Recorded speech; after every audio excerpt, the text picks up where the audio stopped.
Hello மக்களே! நீங்க term இன்சூரன்ஸ்ல limited பே பண்ணீங்கன்னா, நீங்க ஏமாந்து போறீங்கன்னு தான் அர்த்தம். எப்படின்னு பார்த்தீங்களா?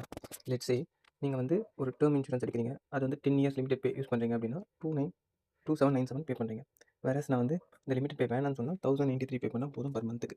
ஓகேங்களா? ஸோ அந்த 1083க்கும் 2797 டிஃபரன்ஸ் பார்த்தீங்கன்னா 1704. ஓகே. நான் அத என்ன பண்றேன்னா, ஒரு பேசிக்கா ஒரு ஆர்டில வந்து நான் இந்த இது போடுறேன். 7% இன்ட்ரெஸ்ட் 10 இயர்ஸ் பே பண்றேன். நான் 10 இயர்ஸ் பண்ணா என்னோட குமுலேட்டிவ் அமௌண்ட் பார்த்தீங்கன்னா, 2,95,987 அதாவது 2.95 லேக்ஸ் வந்து என்னோட குமுலேட்டிவ் அமௌண்ட்டா வருது. இப்போ நான் என்ன பண்ணுறேன்னா, அந்த 2.9598987 அகைன் ஒரு 8% இன்ட்ரெஸ்ட் 7% இன்ட்ரெஸ்ட் இருக்க அடுத்த 20 வருஷத்துக்கு மந்த்லி பே அவுட்டில் எஃப்டி ஒன்று போட்டேன் அப்படின்னா எனக்கு 1716 which is less then what I'm paying 1093. So உங்களுக்கு மந்த்லி 700 ருபீஸ் எக்ஸ்ட்ரா கிடைக்கும். அதுவும் இல்லாமல் உங்ககிட்ட 2.95 லேக்ஸ் கையில் இருக்கும். நீங்கள் இதை யோசிச்சு பார்த்தீங்கன்னா நீங்கள் வந்து டேர்ம் இன்சூரன்ஸ் வந்து ஒன் டேர்ம் ஐ மீன் லிமிடெட் டேர்மில் பே பண்ணுறது எவ்வளோ பெரிய முட்டாள்தனம்ன்றது தெரியும். இன்னொரு விஷயம் என்னன்னா, டேர்ம் இன்சூரன்ஸில் ஒரு வாட்டி நீங்கள் ஃபிக்ஸ் பண்ணிட்டீங்கன்னா அதுதான் நீங்கள் எண்ட் ஆஃப் தி லைஃப் வரைக்கும் உங்களோட இன்சூரன்ஸ் ப்ரீமியம். ஸோ அது மாற போகிறது இல்லை அப்படின்றதால இயர் ஆன் இயர் வந்து உங்களுக்கு வந்து டெப்ரிஷியேட் ஆகும் அந்த அமௌண்ட். அதனால் டேர்ம் இன்சூரன்ஸில் நீங்கள் லிமிட்டட் பே பண்ணுறது நாட் ரெக்கமெண்டட் அட் ஆல்.